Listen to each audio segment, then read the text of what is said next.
هغه بل ورځ یو ملګری راته په واتس اپ باندې ویل چې زما پوره 4 کال شو د 4 کالونو ز انګلیش زده کوم خو تر اوسه پورې چې سره په انګلیش کې خبرې نشم کولای د دې څه وجه کېدای شي او سم ملګری داسې هم وایي چې موږ ډېر ټینسونه زده کړل ډېر ګرامر هم زده کړل خو د هغې نه باوجود موږ چې سره په انګلیش کې خبرې نشو کولای روان انګلیش نشو ویلی د دې اخر څه وجه کېدای شي نو که چېرته تاسو ته هم همدا مسله وي او ستاسو په ذهن کې هم همدغه شان سوالونه تاویږي راتاویږي نو بیا موږ سره اوسئ ځکه چې نن په دې ویډیو کې به زه تاسو ته 3 ټپسونه درکوم د 3 داسې رازونو په باره کې به راته وایم چې د هغې په برکت سره به انشاءالله تاسو صرف او صرف په یوه میاشت کې او بالکل دا در سره زما وعده ده چې په یوه میاشت کې به خپل انګلیش ډېر زیات امپروو کړئ تاسو به دې قابل شئ چې خلکو سره په انګلیش کې خبرې وکړئ او بالکل روان انګلیش ووایئ په یوه میاشت کې خو که چېرته تاسو په دې ټپسونو باندې عمل وکړئ او په خپله زندګۍ کې راولئ اوس راځئ چې دا ویډیو سټارټ کړو. نمبر 1 forget about grammar rules. زموږ لومبنی ټپ دا دی چې د ګرامر د اصولو په باره کې فکر کول بیخي پرېږدئ مطلب د ګرامر چې کوم اصول دي د دې په باره کې ځان بیخي بې پروا کا هله به انګلیش ته زده کړئ مطلب که ستاسو چېرته دا خیال وي چې 12 واړه ټینسونه به زده کړم ایکټیو پیسیو وایس ډایرکټ انډایرکټ ګرامر به زده کړم او د هغې نه بعد به زه د دې قابل یم چې خلکو سره په انګلیش کې خبرې وکړم مطلب روان انګلیش زده کړم بخښنه غواړم خو دا ستاسو یو ډېر غلط سوچ دی او دا هغه سری ستاسو هغه غټه غلطي ده چې د دې په وجه باندې تاسو خپل کلونه ضایع کړل خپل پیسې هم ضایع کړل خپل قیمتي وختونه هم د لاسه ورکړل او ځینې خلک خو دا سوچ کوي هغوی دا وایي چې زه د نور خلکو په مخ کې انګلیش نه وایم ولی ځکه که چېرته زمانه یو ګریمیټیکل غلطي وشي مطلب د ایس په ځای باندې آر استعمال کم د هیب بین په ځای باندې هیډ بین استعمال کم یا یو داسې بله کومه ګریمیټیکل غلطي رانه وشي نو دا کس به ما پورې ډېر زیات وخاندي او زه به وشرمېږم خو دا هم یو ډېره زیاته غټه غلطي ده د دې په وجه باندې ډېر خلک انګلیش نشي ویلی او نه شي زده کولی که چېرته تاسو غواړئ چې انګلیش زده کړئ نو بیا به د خلکو هیڅ پروا نه کوئ مطلب که چېرته په زندګۍ کې تاسو کامیابېدل غواړئ نو د خلکو پروا پرېږدئ ځکه چې دا خلک په یو قانون هم نه خوشحالېږي او هیڅ کله هم نه خوشحالېږي او پرېږده چې در پورې وخاندي یو ځل به در پورې وخاندي 2 ځل ته 3 ځل ته تر قیامته به تا پورې خاندي او دا خلک خو اوزګار هم دې ته ناست دي د یو کس نه به معمولي غلطي شوي نه خاندي ورپسې ورته وایي تا دلته دا غلطي وکړه دا دې وکړه ما ته هم اکثر له خلک وایي خو د دې خلکو په باره کې هیڅ پروا مه کوئ هله به تاسو انګلیش زده کړئ او دا خبره په یاد ساتئ که چېرته ستاسو نه په زندګۍ کې غلطي وشي نو د دې مطلب دا دی چې ستا په زندګۍ کې امپروومنټ راغی مطلب ته مخ په وړاندې روان یې که غلطي درنه نه کېږي نو مطلب یې دا چې بس ته په همدې یو ځای باندې ولاړې ته به هیڅکله هم کامیاب نه شي غلطي هیڅ خبره نه ده د ورځې 1000 غلطیانې کوئ خو د خپلو غلطیانو نه زده کړه کوئ ما ډېر داسې کسان هم لیدلي چې هغوی په انګلیش کې ایم ای کړي ډبل ایم ای ورکې کړي خو د هغې نه باوجود هم چا سره په انګلیش کې خبرې نشي کولی روان انګلیش نشي ویلی بس دوی ټول عمر څه کار کړی ټول عمر هم دا ګرامر دی ټینسونه دي ګرامر دی او ټینسونه دي د دې نه بغیر دوی بله یو خبر هم نه کوي په یاد ساتئ د سپوکن انګلیش دپاره که چېرته یو کس غواړي چې انګلیش ووایي خلکو سره په انګلیش کې خبرې وکړي والله کې دا ګرامر زده کول دا ضروري دی او ګرامر هیڅکله ستاسو مدد نشي کولی چې تاسو روان انګلیش ووایئ دوی په خپله هم ګرامر زده کوي بل ته هم زده کوي په خپله هم انګلیش نشي ویلی او څوک چې ورسره زده کوي هغوی هم انګلیش نشي ویلی I do believe زما پوره یقین دی چې دا خو به تاسو ته پته لګېدلې وي چې د ګرامر زده کړه هیڅکله ستاسو مدد نشي کولی تاسو سره مرسته نشي کولی په روان انګلیش ویلو کې حتی که چېرته یو کس 100 د انګلیش ګرامر کتابونه ولې دلته سټور نه کړي ولې زده نه کړي خو د هغې نه باوجود هم دا کس د دې قابل نه وي چې چا سره په انګلیش کې یو څو خبرو کې خلکو سره روان انګلیش ووایي نو بیا ولې تاسو ځان ته خپل قیمتي وخت صرف په ګرامر زده کړه کې تباه او برباد کړو اوس راځئ زه تاسو ته د یو داسې راز په باره کې وایم که چېرته هغې باندې تاسو کار شروع کړئ نو په یو میاشت کې دننه به تاسو په خپل انګلیش کې انقلابي تبدیلي وګورئ مطلب په یو میاشت کې دننه به تاسو دې قابل شئ چې خلکو سره په انګلیش کې خبرې وکړئ روان انګلیش ووایئ کلونه هم په ګرامرو کې تیر کړل راځئ دا یو میاشت دې ته هم ورکړئ چې دې سره څه کېږي ښه که چېرته د یو کس ډېر شوق وي چې انګلیش زده کړي نو هغه ته پکار دی چې په دې باندې کار وکړي مطلب په 2 سایډ اف فلوئنسي باندې کار وکړي اوس د دې څه مطلب دی د 2 سایډ اف فلوئنسي دا مطلب دی چې د روان انګلیش ویلو 2 طرفونه دي په دې باندې د کار وکړي دا د امپروو کړي په دې باندې د محنت وکړي نو د هغې نه بعد به د دې قابل شي چې خلکو سره په انګلیش کې خبرې وکړي او بالکل داسې انګلیش وایي لکه انګریزان چې وایي لکه بالکل چې دا پیدایشي انګلیش سپیکر وي لومبنی دی mentally side of fluency د mentally side of fluency څه مطلب دی د دې سیمپلی دا مطلب دی چې تاسو ته په انګلیش کې سوچ کول پکار دی.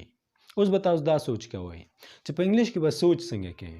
نو په انګلیش کې سوچ کول ډیر زیات آسان دي. لکه کله چې مونږ ځان ته ناست یو، چېرته روان یو، په لاره روان یو، څه کار کوو، نو خامخا زمونږ په ذهن کې څه تاویږي راتاویږي، یا خو د تیر شوي وخت په باره کې، یا د موجوده وخت په باره کې، یا د راتلونکي وخت په باره کې. زه به دا کوم، ما دا وکړم، هغه ته نه وه په کار چې ماته دا ویلې وې، زه به سبا دا کوم، هلته به ځم. داسې ډېرې خبرې زموږ په ذهن کې تاویږي راتاویږي، موږ د ځان نه پوښتنې کوو،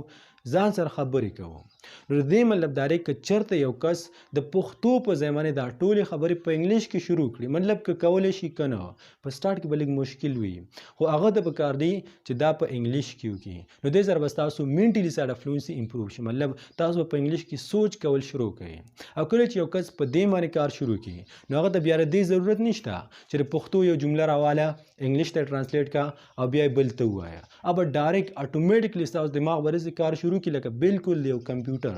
او تاسو به خلکو سره انګلیش کې خبرې کول شروع کړئ. ستاسو دماغ به د دې عادت شي، ستاسو مسل چې کوم دي دا به ټرین شي. حتی چې دا ټیکنیک به تاسو یو داسې حد ته ورسوي چې خلک به وایي چې دا بالکل یو انګریز دی او پیدایشي انګلیش سپیکر دی. اوس ما ته پته ده ستاسو په ذهن کې به دا سوال هم خامخا وي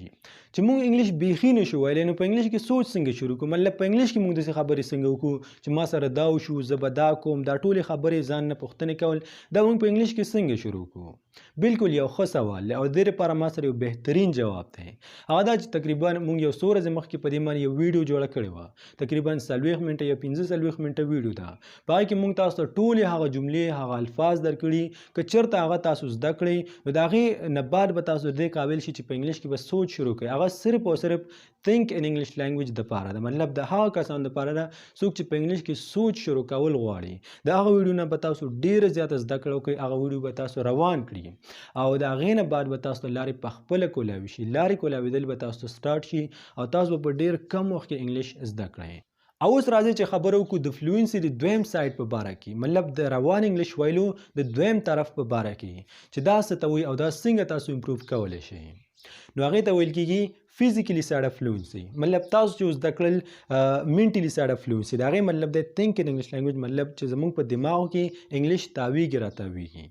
اوس راځئ چې دا هم زده کړو چې فزیکلی سایډ اف فلوئنسي څه ته وایي. نو په یاد ساتئ د فزیکلی سایډ اف فلوئنسي مطلب دا دی چې موږ په خولې باندې انګلیش وایو، په تیزه انګلیش وایو، یو چا سره انګلیش وایو یا خپل ځان سره وایو، خو چې په خولې باندې وایو او په تیزه وایو، دې ته ویل کېږي فزیکلی سایډ اف فلوئنسي. او که چېرته یو کس غواړي چې روان انګلیش ووایي، نو هغه ته پکار چې په دې دواړو طرفونو باندې خامخا کار وکړي، دا خامخا ډېر زیات مضبوط کړي. منټلي سایډ اف فلوئنسي او فزیکلی سایډ اف فلوئنسي مطلب په انګلیش کې ډېرې زیاتې خبرې وکړي، که ځان سره کوي او که بل چا سره کوي او که هر څه، خو په انګلیش کې خبرې کول لازمي دي. که چېرته یو کس غواړي چې خامخا انګلیش زده کړي او دا په انګلیش کې خبرې نه کوي، بس صرف همدا زده کړه کوي، الفاظ، جملې زده کوي، ګرامر، ټینسونه زده کوي، والله که انګلیش زده کړي، والله که انګلیش ووایي. که چېرته دا امریکا ته هم لاړ شي، د امریکا نه ورته استادان هم راشي، خو چې دا په خولې باندې خبرې نه کوي، نو په 100 کال کې به هم انګلیش زده نه کړي. نو د دې لپاره دا لازمي ده، ډېره زیاته لازمي ده، که غواړې چې خلکو سره په انګلیش کې خبرې کوم، یو خواهش دې وي، ته به خامخا په انګلیش کې خبرې کوې، روزانه به یې کوې، که زړه دې ښه وي او که بد وي، خو دې ته به ټایم خامخا ورکوې، البته انګلیش وایي. ګنې ته چې کوم الفاظ زده کوې، کومې جملې زده کوې، ګرامر، ټینسونه، دا ټول فضول دي، هسې ځان ته وخت ضایع کوې. که انګلیش ویل غواړې، انګلیش وایه خلکو سره، انګلیش ویل شروع کړه، همدا نن یې شروع کړه. ما ته دا هم پته ده ستاسو دماغو ته به اوس دا سوال راغلی وي چې صحیح ده موږ به همدا نن انګلیش ویل شروع کړو، خو چې موږ سره یو پارټنر نه وي، موږ سره یو بل کس نه وي، نو موږ چا سره انګلیش ووایو؟ دا هم یو ډېر ښه سوال دی، خو زه درته قسم خورم چې زما هم د ستاسو په رنګ یو ډېر غټ خواهش و چې زه انګلیش زده کړم. ما سره تر نن تاریخه پورې الله ګواه چې ما سره څوک هم نشته زه ورسره پریکټس وکړم. دا خبره صرف تاسو ته دې لپاره کوم چې دې نه تاسو څه زده کړه وکړئ. ما سره تر نن تاریخه پورې څوک هم نشته زه ورسره پریکټس وکړم، خو د هغې نه باوجود هم د الله رحم دی، ورځ ته ورځ زما انګلیش امپروف کېږي. د هغې وجه دا ده چې زه خپل ځان سره پریکټس کوم. کله چې څوک هم تاسو سره د انګلیش پریکټس نه کوي، څوک هم نه غواړي چې تاسو سره په انګلیش کې خبرې وکړي، د هغې نه باوجود هم دلته یو کس ریډي ناست وي، د خپو په سر ناست وي چې هغه تاسو سره هر ټایم، که باد وي، که باران وي، که یخني وي، که ګرمي وي، که هر ټایم وي، هغه تاسو سره پریکټس کولو ته تیار ناست وي.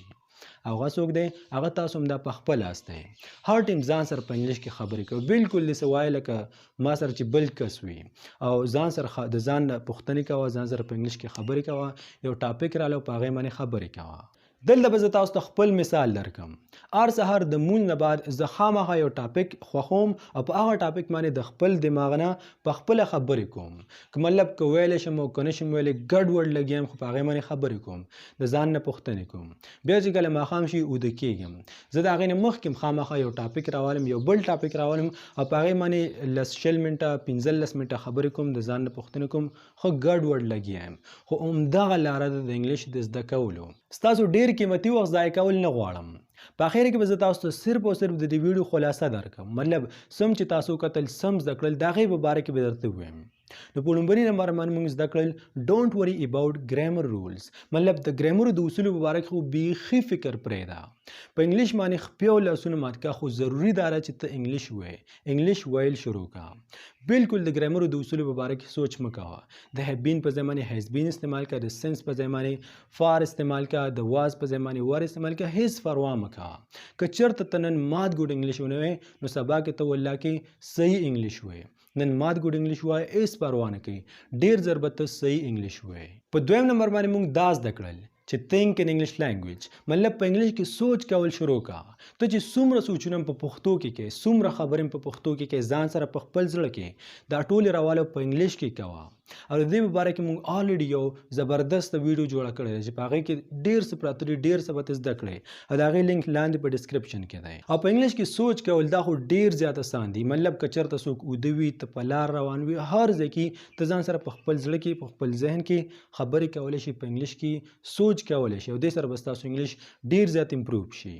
نمبر 3 بیا په دریم نمبر باندې موږ دا زده کړل چې فزیکلی سره فلوئنسي امپروو کا، مطلب په انګلیش کې خبرې کول شروع کړه. ماتې ګوډې وایه، که درځي که نه درځي، ځان سره وایه، بل سره وایه، خو ته به روزانه خامخا 20 منټه 30 منټه 10 منټه که هر څه وي، خو روزانه به ته خامخا لږ ډېر ټایم ورکوې دغې پریکټس ته. که چېرته ته واقعي غواړې چې خلکو سره په انګلیش کې خبرې وکړې او روان انګلیش ووایې، نو ته به خامخا په دې باندې پریکټس کې او هره ورځ به کې، روزانه به ورته ټایم ورکوې. که زړه دې ښه وي، که بد وي، که زړه دې کېږي او که نه کېږي، خو دې ته به ته خامخا ټایم ورکوې. او بله دا خبره ما تاسو سره واده وکړه، که چېرته تاسو په دې باندې د یوې میاشتې پورې عمل وکړئ، مطلب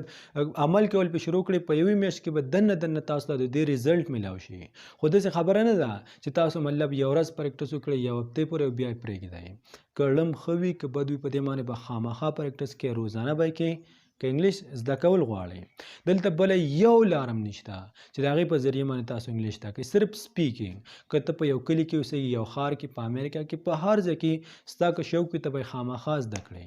پریکټس لازمي دی. هر یو ژبه چې ده دا پریکټس غواړي، د پریکټس نه بغیر نه زده کېږي. چا چې زده کړی دوی پریکټس کوي، چا چې نه دی زده کړی دوی پریکټس نه کوي، هسې بس زده کړه کوي، الفاظ، جملې، دا هر څه زده کوي، خو دا هر څه هسې فضول دی. ته به پریکټس خامخا کې لازمي به کوې. او خپل ځان سره کوه. یو ټاپک رااله، کوم ټاپک چې ستا خوښ وي، یو 15 لاینه پې لیکه، بیا په هغې باندې ګډې وډې خبرې کوه. که یو ټکی درنه هېر شي، پښتو ته وړه، د پښتو نه بیا کوشش کوه انګلیش ته وړه، بیا پښتو انګلیش په مزه به تر پښتو دا ټول الفاظ ډیلیټ کړي، او ته به بالکل داسې انګلیش وایې لکه یو انګریز. ستا دماغ به بالکل داسې کار شروع کړي لکه کمپیوټر. خو په دې دوو خبرو باندې ته خامخا عمل وکړه.